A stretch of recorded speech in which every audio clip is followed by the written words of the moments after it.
Awesome. We are live. Hello, everyone. We have an amazing guest today, Anish. Just to remind what we are doing here, Ethereum has been very giving to the ecosystem, and I've been a recipient of that. So personally, I thought of coming up with volunteers and say, hey, we want to celebrate Ethereum. We want to celebrate the 10 years of Ethereum anniversary coming on July 31st and create 10 weeks of content. So we are handpicking some amazing speakers who has been in the Ethereum space for a long time. A couple days ago, we had the Ethereum Foundation employees themselves coming in and sharing their story. Today, we have Anish for that. And also we have Marv here who's also helping out with the content and everything around that. So Anish, do you want to introduce yourself? I have a story I can share, but I'll go after you make your introduction. So my name is Anish Mohammed. I've been in cryptography and security for this probably last 25 years, give or take. Went to grad school to cryptography. As for crypto as we see it, I've been involved as a cypherpunk. So I used to hang around on ski.crypt. And then from there, I got into something called the Silk List. So this is the Indian mailing list that's run by somebody called Uday. And through him, I got into the cryptography mailing list, And yeah, I mean, I didn't make much of it. So, you know, things went on. I saw the white, so-called white paper come out. I looked at it. I had worked on micropayment systems in 2000. So to me, I understood the problem of offline payment systems. So I'm like, okay, everybody has to believe for this thing to be real. And yep. And then talked to a bunch of people. I've talked to Amir, and in 2011, 2012, if I remember correctly, we actually ran our first workshop in Hackerspace in London, teaching other people how to mine Bitcoin. At Awesome. that point in time, CUDA was there, and you could actually use the GPU to do. And in 2013, Ripple asked me if I'd be an advisor. I became an advisor, and then that thread continued. Ethereum happened in 2014. Again, a bunch of people that I knew got involved in Ethereum. So Vinay is an example. Sal knew Vinay prior to Ethereum. And Victor Tron, he's actually come to one of my talks, same thing. And yeah, I mean, that probably will go into the story of how I got into Ethereum Swarm. And then somewhere along the line, there was tokens, and I got interested in all the normal stuff called token engineering and the thing called zero knowledge, and the journey continued.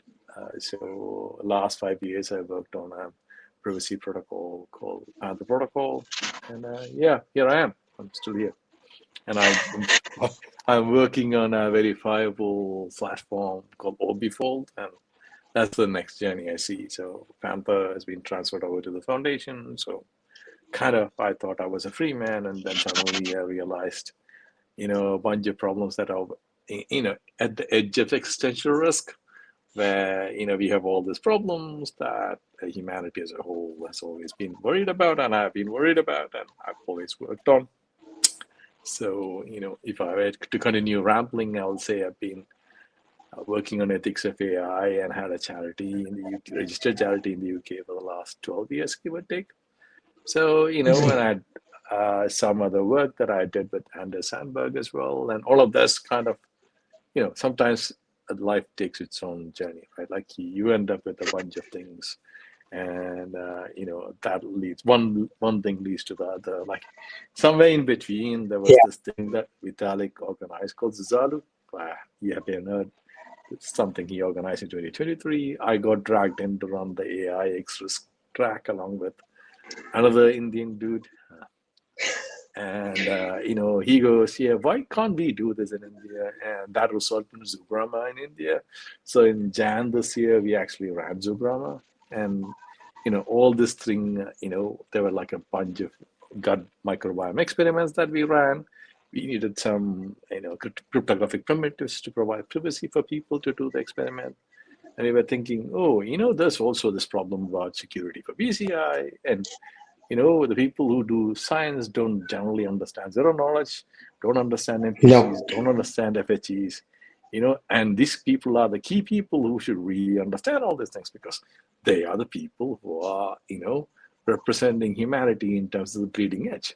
And that Yeah. resulted in the idea called Obifold, which is like, how about making this easy for them, have a Scratch, MIT Scratch kind of interface for them to actually do all these things where they don't really need to actually understand all the primitives per se, but they understand their domain, they understand the Yeah. fuzzy security implications. And that's how Obifold was born, and this is where I am. It's not official yet, Amazing. so yeah, I would love to get more into AI a little bit later in the conversation because I sure, think it's very much going across paths with crypto, and I think we are yeah, already here.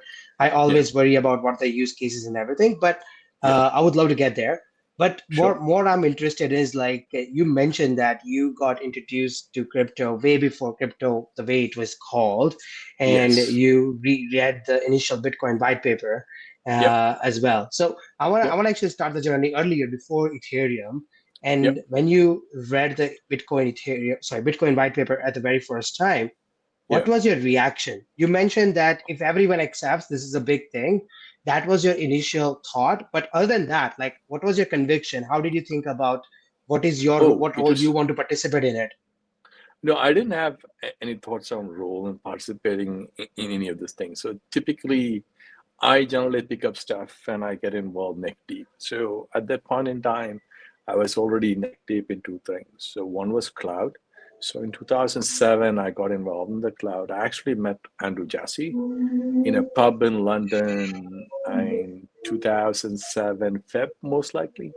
So my Amazon Hmm. Web Services account is from 2007. So at that point in Wow. time, you only had Fedora. Okay, that's where you have an SSH and you have Fedora. I ended up, running, some emulator to run Windows 2003 servers. Don't ask me why all of this, but like that's that. And the second It's thread that early. was happening, yeah, and the second thread that was happening was I was heavily involved in open source robotics. So I don't Mm. know if you recognize Chris Anderson, the Wired magazine guy. No. So he has this thing called DIY drones, and I Mm. got involved as one of the guys who did navigational algorithms. So to me, this was like, okay, there's another thing that's happening. This typically tech happens. I recognize, oh, look, this thing is going to really be moving the needle, and you just come in and try to do it. So to me, when Bitcoin came along, I recognized definitely the paradigm has shifted. So a few years ago, I was working on micropayment systems, and I recognized what micropayment systems and electronic payment systems as a thing is going to change. Like if you look at the history of money, and this is like a tiny, tiny, Yeah. tiny bit, but this tiny bit is going to change. Like a lot of those things, like most of the stuff you think about, you see things for a very long period of time. Think about the paper money in that sense, right? Yeah. A very, very long periods of time, there was no paper money. Suddenly, paper money comes, off it goes. It changes everything. And then look at all the financial instruments, derivatives, options. They've only been around for less than 100 years in that sense, but they've changed everything, right? So I clearly understood the impact it might have, but I wasn't really prepared for how all the things would go. Like if I were So telling that, I'll be lying to myself. so what was your first uh getting into crypto moment? Like what was your first project? What was your thought? And like, hey, I'm committing. Like you were one day you're doing like robotics, one day you're doing cloud, you're doing cloud security. And what was the first into crypto or coin moment for you? So I wouldn't put it that way. So I remember reading Bitcoin white paper, and then I did write to, like, there were various emails flying around in various groups. So Yeah. I was very clear on uh, this, mechanism, which essentially is the fact that, okay, typically the challenge is like when you have payment systems, you transfer value. When the value is transferred, the value has been transferred from point A to point A to point B, and like imagine, I am transferring some money to you, Chinmay, and for some reason the transfer didn't go through, but somebody else has to be online to actually take the transfer and give it to you, right? So this Yeah, mechanism, in that sense, and this cryptognomic rails in that sense, which is the basic thing that was happening. I saw that and I thought, okay, this is pretty interesting, but I didn't have the kind of what everybody calls a moment, right? So you see it, like you recognize it, and then you go, okay, you need to make sure that everybody understands it, and you go along and then help other people understand it. I can't remember my first very talk that I practical gave. approach. Yeah, it's just like then I ran into Amir, and that's the official first event that I was involved in helping other Amir people was the from Amir Taki. Moloch now? Amir Taki. Oh, okay, Amir never mind. Taki. Yeah. He was one of the guys who early on. He was one of the core devs in Bitcoin ecosystem, and he did one of Gotcha. the first wallets as well. He's in Switzerland. I Interesting. haven't seen him. Like I saw him briefly in Chiang Mai, but I haven't seen him after that. I was supposed to meet him in Switzerland, but I couldn't meet him. Good No, guy. that's totally Yeah. cool. That's Yeah. totally cool. So let's fast forward to 2014, 15 when Ethereum comes about. And so what was your first introduction to Ethereum? Tell me more about Oh, it and what was your reaction when that happened? okay. So as I was saying, like a lot of the people who are in the Ethereum ecosystem seem to have been people I knew from before. So Vinay, for example, I think I told you I was involved in the drone. So when various talks happen, I would go talk about open source robotics. He'd be talking about this thing called Hexayat, right? So you should look it up. It's the thing that he was very famous for before this. So I knew him, Hmm. and similarly, I knew a bunch of other people. I also knew Victor Tron. So paper came out, I read it, and to be very honest, I wasn't like super enthused in that sense because Codius was the smart contract language what Ripple had developed, and it was there around 2014. And to me, it was like, okay, you can have a smart contract language. Well done. You know, nobody's expecting that takeoff, right? Like that's the bit that's required. It's like I always Yeah, tell everybody, all layer ones, like religious systems or religious beliefs, there will be a prophet or an apostle, whoever that is, who will actually really convince everybody. So developers are like believers. They have to really believe in it to learn the language. So yeah. TG happens, then there's Did we lose him? Yeah, we lost your audio for some reason, Anish. We can't hear you. oh, can you hear me now? Yeah, we can hear you now. Yes. All We don't know right, what okay. happened there. All right, I have no idea. I mean, I'm on a hotel Wi-Fi, so I have no idea what's happening. So I'll let me go. repeat. Yeah. Let me repeat Please. once more. So the thing I was saying is like all layer ones are like religions, right? So Yes. you, as a founder of a layer one, has a religious belief. The religious beliefs get your developers, who are your believers, to come into the ecosystem. They put in their time, learn the language, right? And Yep. they will be rewarded in the afterlife, which is after TGE. So they have to really Yep. believe in your ecosystem for this to happen. So to me, this was an obvious thing.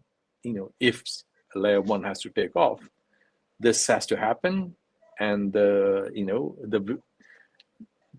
prophet has to convince enough of people to build a critical mass to have this That's J amazing. shape take off. Yeah. So So you're absolutely right. So let me just because we have roughly 25 people there who's viewing yeah, right now. I just want to tell them yeah, what we are doing.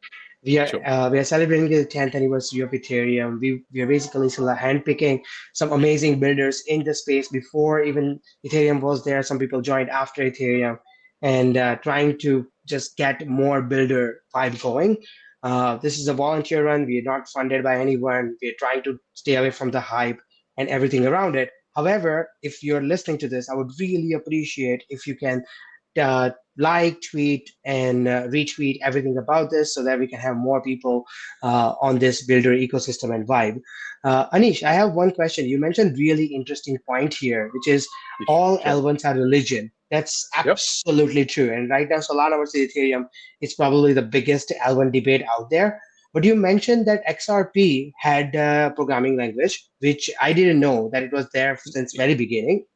Okay, so I want to really make sure it's understood fully. So Okay, there tell was me. there was a proposal for programming a smart contract language called Codius, Codius. So if you Hmm. yeah, you can possibly see the Ripple's announcement about Codius, and at some point in time between 2014 and 2015, it died out. Right? I mean, there was Oh, no yeah, I mean there was no real I don't know what happened. adoption. Yeah, I mean, not really adoption question, like internal questions and external questions. Like there's this thing that happens in the XRP ecosystem where they want to have some programming availability and then they decide not to have it. And I don't know. I mean, I'm in no position to comment on any of those things. So my take is like there was proposal, there was if I'm not mistaken, there was a document. I don't know what it was called. Yeah. No, it's all good. It's all good. So what, like, in the Ethereum comes to the scene, and then in couple of years time frame, it just takes over completely. So what Uh, was your involvement in the Ethereum ecosystem as a builder and everything around that, if any at that point in time? And what do you think were the characteristics of Ethereum that basically attracted people? Because there were some other languages, other ways you can like put programming on top of Bitcoin. What was the special about Ethereum at that point in time? so I will be very honest. When I used to give talks in 2017, I had a list of top. I mean, this is from 2015 to 2017, right? Like Yeah, it's okay. 2015, 2016, 2017, and like I used to have like top 10 cryptocurrencies in that sense. The amount of churn at that point in time was quite significant. It's very hard for anybody to predict, which one of them is going to be which, right? So I think in terms of Ethereum, I think Vitalik being an absolutely amazing prophet is one of the key reasons. So if you look at True. any L1 that was successful, whether it's Cardano or whether it's Ethereum or others, one of the key characteristics goes back to the thing I said about, religions and prophets. You need to have an amazingly charismatic, incredibly eloquent in terms of writing, that's what it is, then that layer one has the higher chance of success.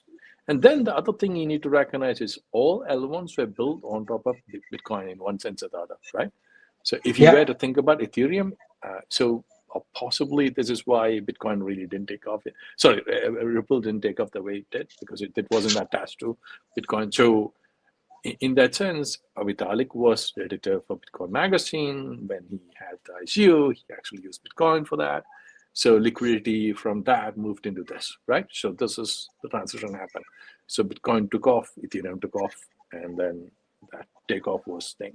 And the other bit that happened is like, there is always this second mover, third mover advantage in that sense where you kind of convince people to join a larger movement, and it takes Mm. this slow uptake, and then suddenly takes off. So Ethereum, if you were there for the first Bitcoin, like DevCon 1, right? When Yeah. DevCon 1 happened, it was like less than like 250 people. So I remember being in King's Cross when DevCon 1 was happening. I went there and I was a bit upset that they asked me to pay for that. So I didn't go there officially. So I went and saw all the guys, had evening, if my recollection is right, we all had um, drinks, so we had dinner, right? So Juan was there, like a bunch of people that were there, right? So that was the kind of like, if you asked me in 2014, like 2014, 2015, is going to take off like that. I wouldn't have had a clue. Like, there's no way that you'll be able to recognize that, right? And Interesting. then, yeah, by like 2017, it all changed. Like, I remember going to DEF CON 2017 in Cancun. It was a huge amount of people, right?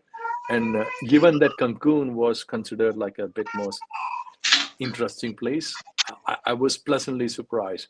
And all three floors of that whole place was fully filled out, right? That's how it was. Oh wow, okay. Yeah, I have not had a chance to attend DevCon at that time, so this has been Yeah, super cool. Mar, yeah. again, you're here. If you have any questions for Anish, feel free to jump in. You said you had Yep, something yep. about profits. Take over.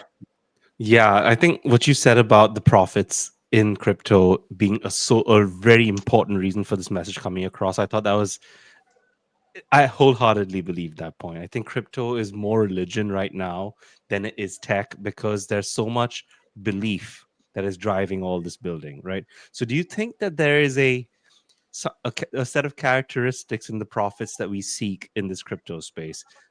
Is there like a defining set of traits that separates our Ethereum profits from the Bitcoin profits to the other profits on the L1s that you think are attracting a kind of builder towards putting this infrastructure in place? Is there a story there?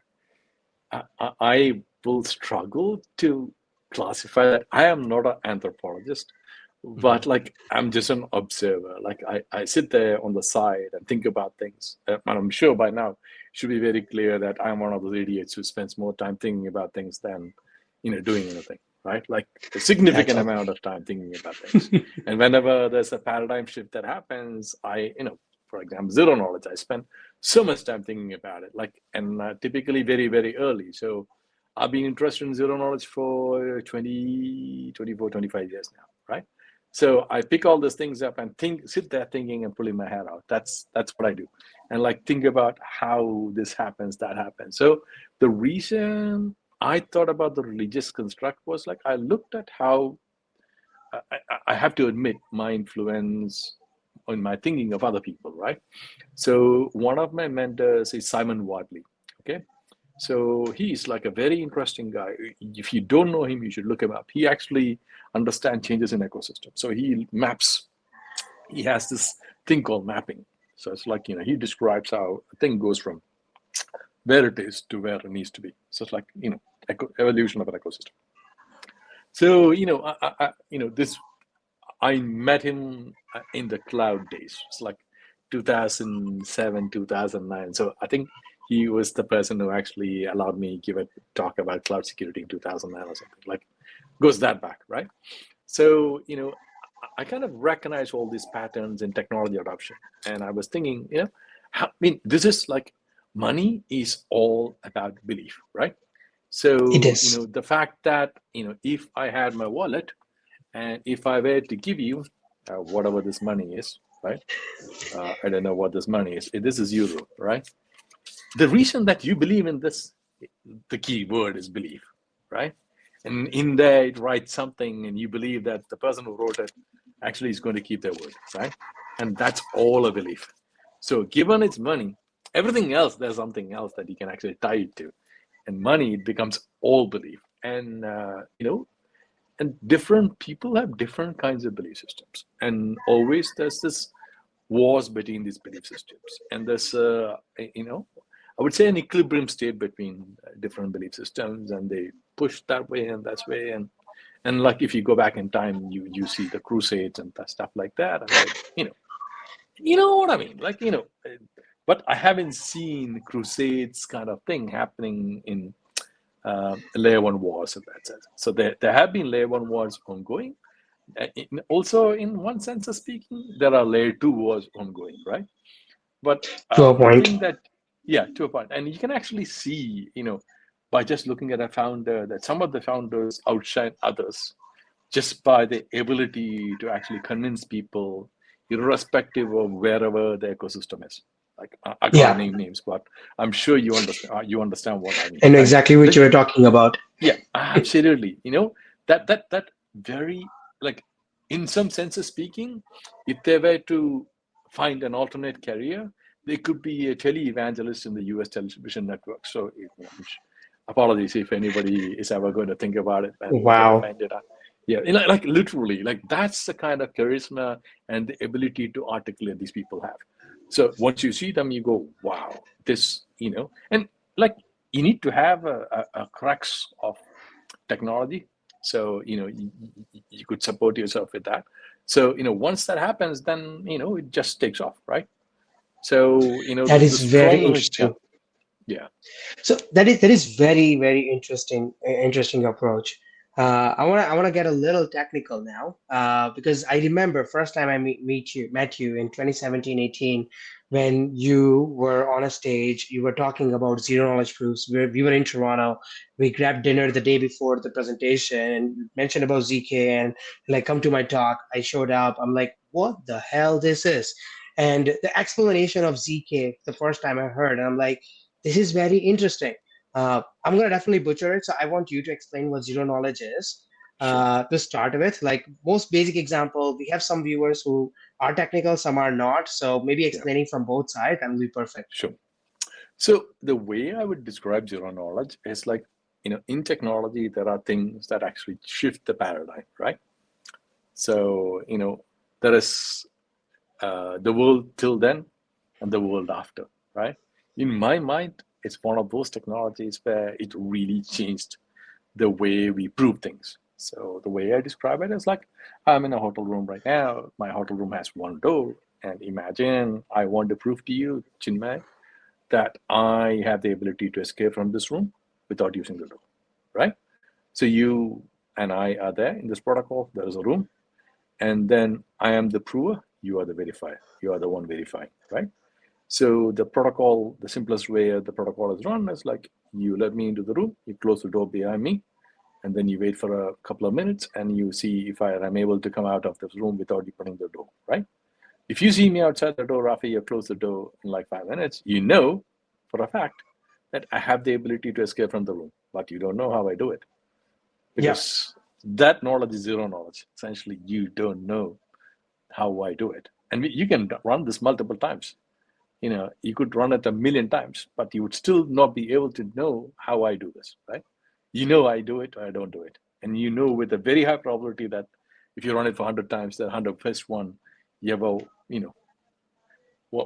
you've already tried this 100 times and you had the probability of 100 successes in 100 times. So the next time you are like, 100 out of 100, this guy's going to come out, right?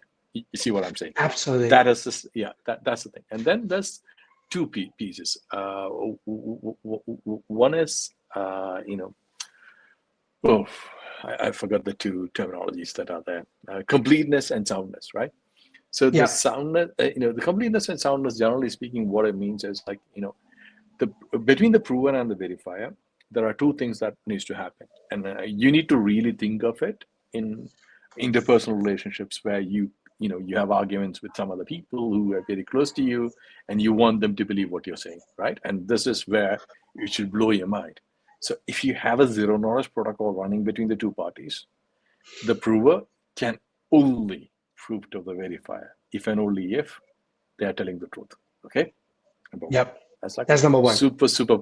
That's a super powerful thing. You need to understand what that means. Like when you have an argument with somebody about something, you don't want to really reveal the details, but you can only prove to the verifier that is true if and only if you tell the truth. And as long as you are telling the truth, and at some point in time, the other party will be convinced. That's the completeness, right? Soundness and Yeah, completeness. So that is the real paradigm shift in terms of what I would call zero knowledge, right? So can you that's imagine this? amazing. Yeah, So, like one example that is given to me on a consistent basis, and I love this, is ability to show your proof that you're above 18 without telling your birth date at a yeah, bar, right? Like if I go yeah, to a bar and if I show up and then they say, "Hey, show me your ID," and I'm like, "I don't want to show you my ID, but I'm 18 plus." And then the tussle starts, and in this case, I am the prover and they are the verifier. So in this case, if I can prove that I'm 18 plus without telling my birthday, that's what zero knowledge proof is about. So how I do it is a different problem, and for that the entire purpose is. But why is this important on a technical level for L2s? That's something that I would love to understand. Like, how does ZK knowledge proof ZK proofs basically allow L2s to scale over L1? That's something very, very important for people to understand. Could you repeat the last bit for me, because you got Yeah, it's all good. It's all good. I can repeat. So basically, zero knowledge proof is important. We understand in day to day, but why zero knowledge proof is important in the world of crypto? Why is it important in the world of Ethereum, especially in Okay. the as per method of layer one and layer two relationship? Okay. So some bits are slightly more political than others, but I can tell you why zero knowledge Okay. is important. So one of the things that was fundamental in terms of zero knowledge that actually happened was this Merkle trees, right? So until then, zero knowledge proofs were interactive proofs. So remember, setting outside. Excuse me. No, it's all So good. what has happened now is like you could convert that into a non-interactive one, right? So Yep. first of the schemes that happened was in 2013. I think it was called Pinocchio, and it was using Merkle trees to actually have this thing fixed, right? So you had a fiat-Shamir. You can actually take an interactive protocol and have this trick called the fiat-Shamir trick to actually convert that into a non-interactive one, right? Interactive is like you have to talk to the other person. You have so many questions, ask forwards and backwards. Non-interactive is you can arbitrarily ask one question, you get an answer, and that's it. You're done, right? So this is the real shift that actually happened, and that's how snarks were born, right? So the non-interactive knowledge proof, right? And then Starks were born, which is in 2017. So remember, I was talking to you about DevCon. So DevCon was in November, end of October, November. A week before DevCon, the paper for Stark was published, and then Eli Ben Sasson actually gave the talk in DevCon, and the whole room was overflowing. You had to be in the. I was literally outside. I just managed to show my head inside, so there was so much of people there, right? So and one of the things we need to recognize is Ethereum Foundation, I think, gave like 4 million, and there was this thinking that all this problems we have in terms of throughput, we will have zero knowledge proofs and to solve some of this, right? So that was the thinking at that point. So yes, if you have ZK rollups and you have the ability to do rollups, it is very possible that you can actually have very high throughput, right? Definitely possible. And and similarly, you could have all the nice properties. The nicer properties is like you could actually have an arbitrary set of things, whether it's KYC or KYT or proof of ownership, or all the various things that in a public chain is pretty let's imagine a world where you actually have a wallet and you walk around the road, everybody on the street knows every bloody transaction in your lifetime. Yeah. Okay, It's very risky, right? No, can you ever imagine that? Nobody believes that, right? So why No. is it that the blockchains, layer ones think that's a normal thing to happen? So to me, that is not a normal thing to happen. We need to think about ways to have privacy to the level that we normally have privacy, which is like, you and I, when we go to a shop, we don't tell everybody in the shop. Okay, in India, if you actually go to a shop and you buy, the guy who is like the shop owner from the back of the thing will shout out, "Oh, okay, Give me somebody else on the this. other side." Yeah. But outside of that, this thing doesn't happen, right? You don't walk into a shop and you're not going to shout out. So everybody in the shop knows, okay, this guy's going to buy a kilo of banana. No, that's not how this is going to happen, right? So, in my mind, definitely there is two parts to this. One part is throughput. The other part is privacy. We can't actually have, uh, everybody having all the transactions, all being public, and achieving the results we want. That's one thing. The other part of the equation, what I would say, in terms of throughput, is like, yes, there are other things that are there that will help transaction throughput, and zero knowledge might be one of the other tools in our tooling that will help us. And you kind of asked me about L1s and L2s, relationship between L1s and Yeah. L2s. Okay, Yeah. so That is a very tricky one, right? You could think of L2s as L1s attached to the side of another L1, right? So the Yeah. way I would describe it is like, imagine you want to actually have an L1. It takes it up. Going back to your question about how Ethereum took off and all those things. Once Ethereum took off, the cryptoeconomic security margin of Ethereum reached wherever it is.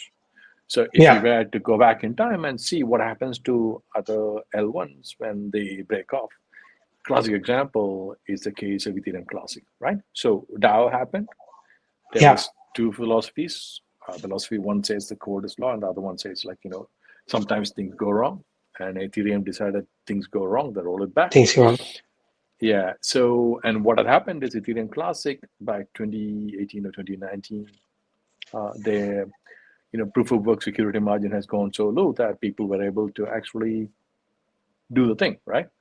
So there you go. So what you want to do is you want to have the benefits of cryptoeconomic security margin of an existing L1, right? So if you were to build an L2 and you attach it to Ethereum, hey, day one, without with zero cost, you pretty much, when I say zero cost, it's the cost involved in getting security margin. Yeah. Yeah. You get the security margin of Ethereum, right? And you So you're have all the borrowing nice Ethereum characteristics. security, and you can build the entire stack on top of it. Absolutely. Off you go. That's literally how it Absolutely. goes. That's amazing. That's amazing. I would love to shift to a little bit in terms of what you're doing these days, but let me just remind Sure. everyone what we are doing right now. We are celebrating 10 years of Ethereum. We are bringing amazing builders in this space, highlighting them, and then bringing them up to the stage and ask them to share their stories. It is going to be roughly 10 weeks of content. We are in week number 2. Last week, we had amazing speakers as well from the Ethereum Foundation itself. If you're listening, if you're new, make sure that you uh, subscribe, or sorry, you follow, you retweet, and make sure that you invite everyone that you know in the Ethereum space who wants to participate. If you want to speak as well, ping me or ping one of our team members, and we'll go from there. Today we have Anish, who has been in the crypto space even before it was called crypto, or even before it was called Bitcoin. One story that I remember, Anish, we come to all like it stuck with me is in 2017 we met and we were like, so what's your consulting rate? And he basically answers me 1 Bitcoin, and I'm like, I want to ask him, is it still No, the that's same rate?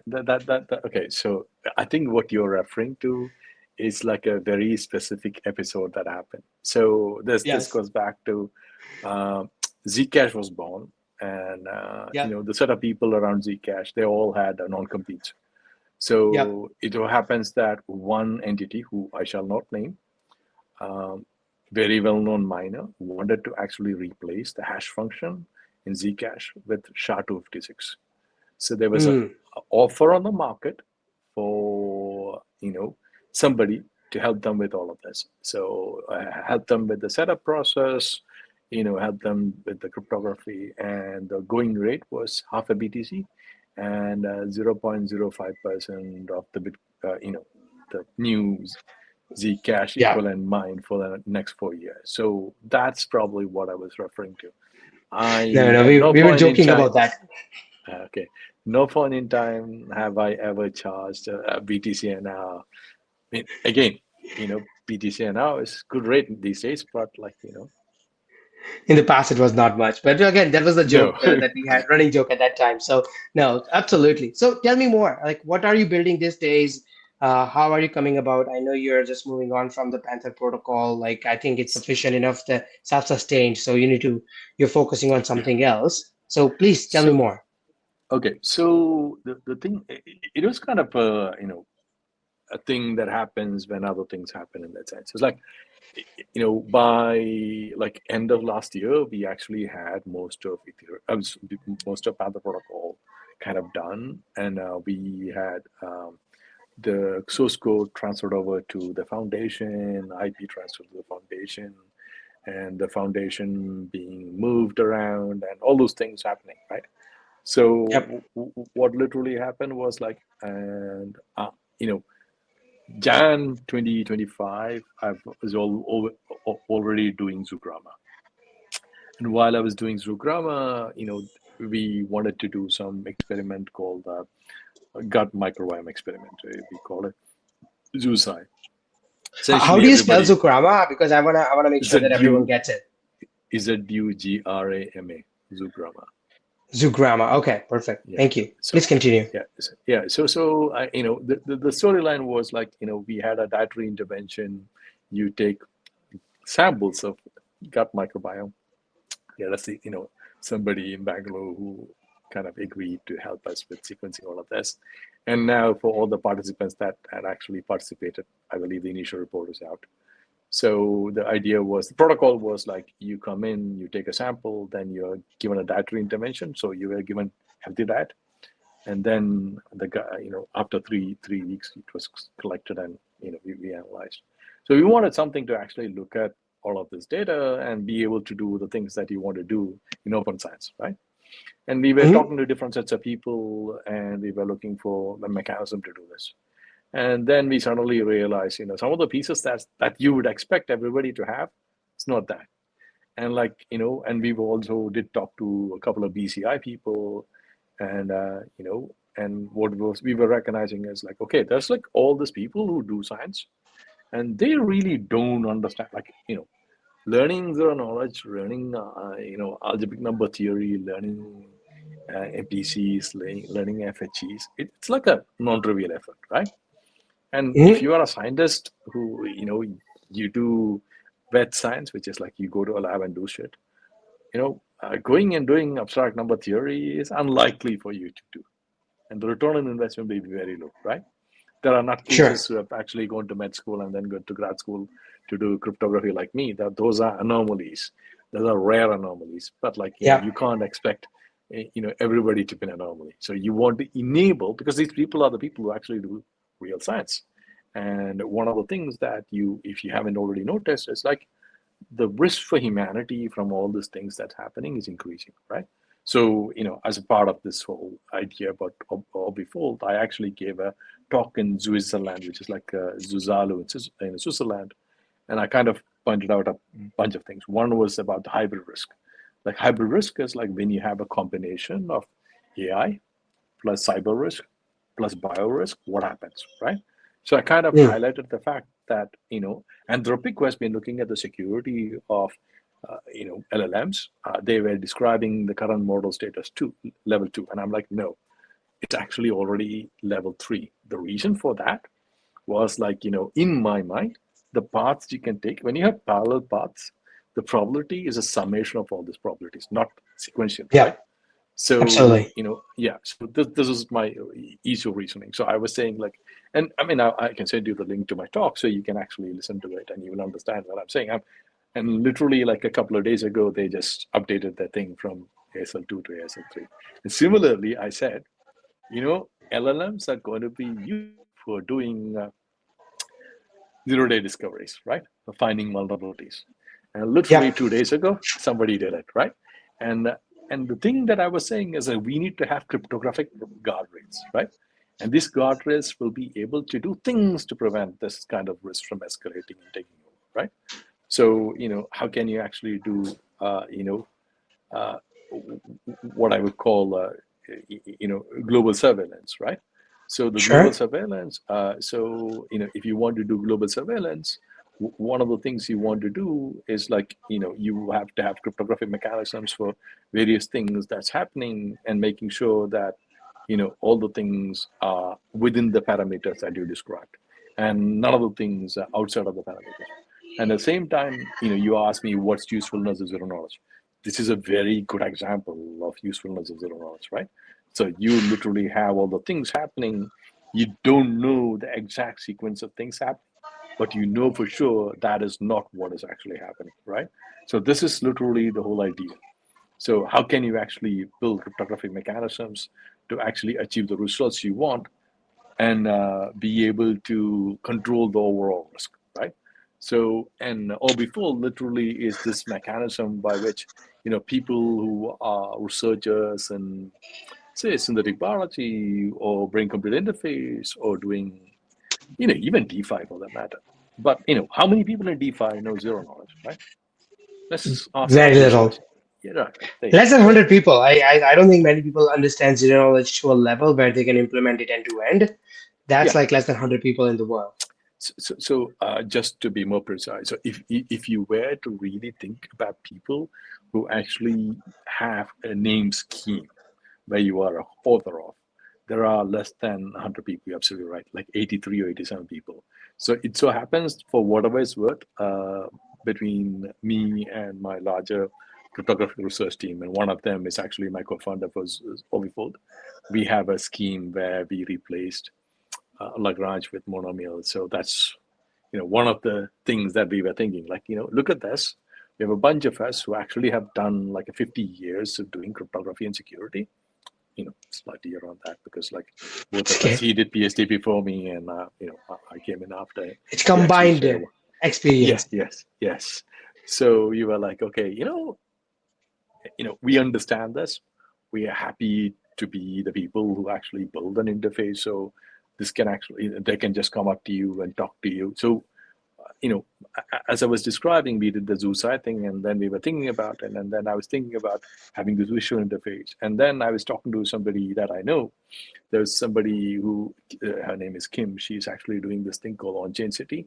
So what she's trying to do is nation states actually have like existence in, real physical infrastructure. Can you actually bring some of this infrastructure on chain? And I was having this Okay. conversation. I was saying, yeah, what do you require in that sense from a cryptographic perspective? And I realized, okay, it will be like a combination of some ZK and some MPC. And it's easy for me to understand it, and easy for me to verify that. It's easy for me to build that primitive and deploy it. And she could literally work with somebody who could actually do some solidity and build a protocol and deploy it. That is what I was thinking as like the thing that will add value to everybody. Bring, the computational verifiability, the kind of guardrails that cryptography, which is like FHEs, MPCs, ZK, NTEs, could bring to you. So if you are somebody who's building a BCI, brain computer interface, as you probably already recognize, like the fact that BCIs could actually have a lot of implications to privacy, like Huge. just imagine, right? It can just You read know, everything from your brain if it really works. yeah, not just the read bit, right? Putting thoughts in, That's right? true. They That's can that, alter like, memories. absolutely. So, we just saw science fiction movies kind of articulating this, and it is almost there, right? And what is it? That's a guardrail. So it just happens that I have been thinking about it. I actually gave a talk about it in 2016. So I think, I can't remember the title of the talk, but literally I talk about this, like, it's your thoughts and how do you prove it's yours, right?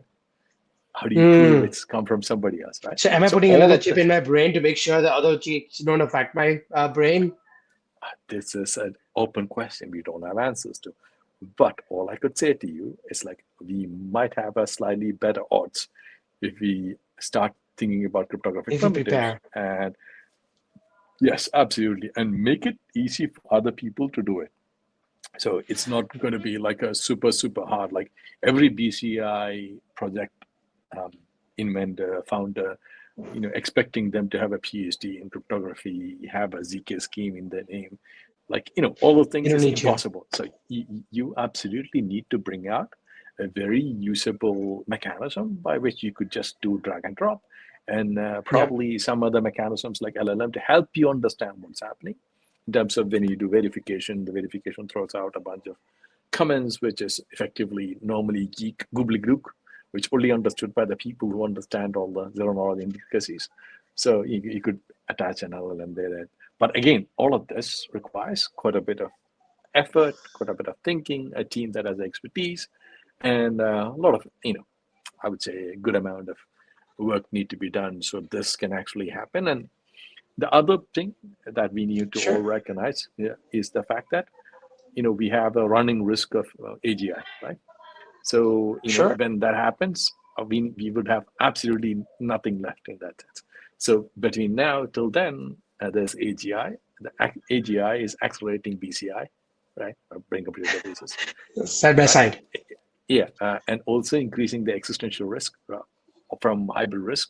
So the way I would describe it is, imagine you had an LLM, and an LLM actually wanted to, do harm to humanity. We already saw what COVID virus could do, right? So imagine an LLM having access to a sequencer, creating a sequence as a virus, and you can only imagine where that could go, right? So that was my Okay, talk. So nuts. like I'll send you the link to my talk in Switzerland. So Please. literally, yeah. So this is literally what it was, and we wanted to do something to, I don't think we can actually stop everything from happening, but one needs to try, and you need to try all the right things. So this is an attempt in the right direction. We have a bunch of people who are very, very, very motivated by the large existential risk. So our advisors are Nell. So Nell is my classmate from SU. She was the person with whom I have this charity on ethics of AI. Then Anders and I had the original paper on hybrid risk. So, we both understand what we're talking about in terms of hybrid risk. And he has done more work than a lot of people combined, right? And there's another friend of mine called Steve Mahandro. So, again, all these people who we know each other because we are all from the small community of people who do existential risk. And then, we are in a place where we want to do something and we are looking for people to collaborate. The people who really want to work on DeSci or BCI or other things where there is So real decentralized value. science. Hmm. Sorry to interrupt there, but like Please. I know Yeah. decentralized science is a branch of crypto, or however Yeah. you want to say it, vice versa. Like Yeah. crypto is a branch of Yeah. science Yeah. that is called decentralized science. Yeah. If anyone wants to learn more about it, because I don't want to go more in detail, because again, I know you have to Yeah. leave in a couple minutes, and I Yeah. want to be mindful of that. What would Yeah. be a good pointer for us to learn? And if there are any good speakers, who should we get them onboarded here? Okay, I think this is a very tricky spot to be. Okay, you caught me on a tricky spot. So there are two sets of people on either side of this argument. So I think Tarun Chitra is like very much against this DeSci thing, right? And then there is Okay. on the pro side, Vitedao Paul and the rest of the guys, Vitedao and Bio guys are there, right?